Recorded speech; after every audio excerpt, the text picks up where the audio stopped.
什刹海是北京中心城区的一个风景区。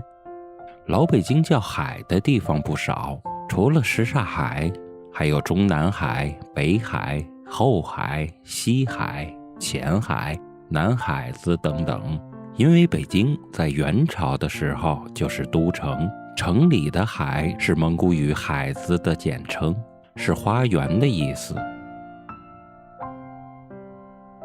北京西园三海，北海、中海、南海，亦称太液池，曾是皇家园林。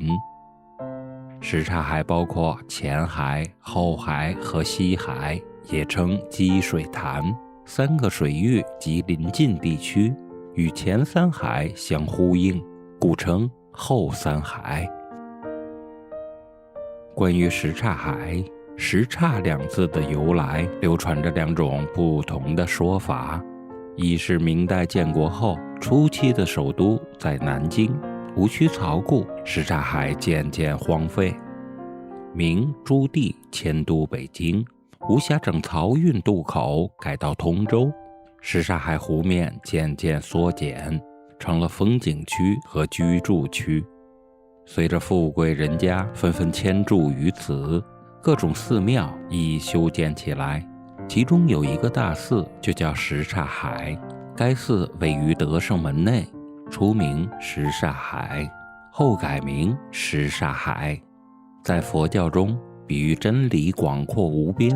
推其本意，十并非实际数字，而是近似于十善十恶，表示众多，众多煞则成海，有玄机的意味。由于这座寺庙非常有名，逐渐变成了地名的代称。这种说法倒也看似顺理成章，但还有另外一种说法，据说在什刹海周围曾建了许多寺庙、尼庵、道观，比如今天我们还可以看到火神庙、广化寺，这些都和什刹海的名称有着紧密的联系。也因为有了什刹九庵一庙的说法，又因为古文中什通什，故这片水域被称为什刹海。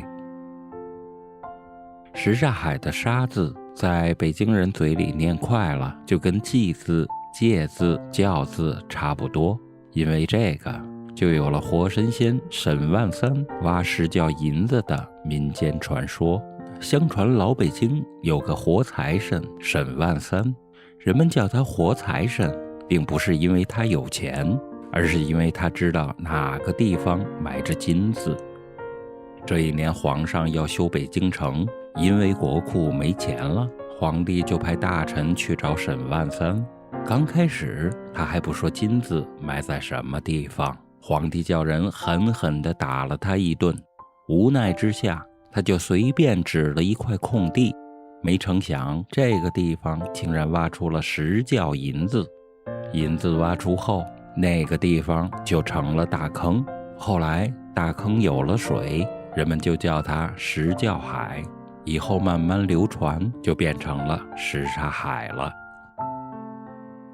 沈万三的传说也许并非是对什刹海的最好解读，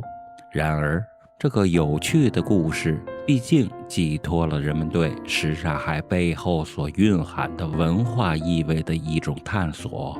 如此看来，什刹海的历史中是包含着非常丰富又美丽的历史文化的内容。从这些对什刹海不同的解读中，我们可以看出，在每个人的心目中都有一个自己的关于什刹海的答案。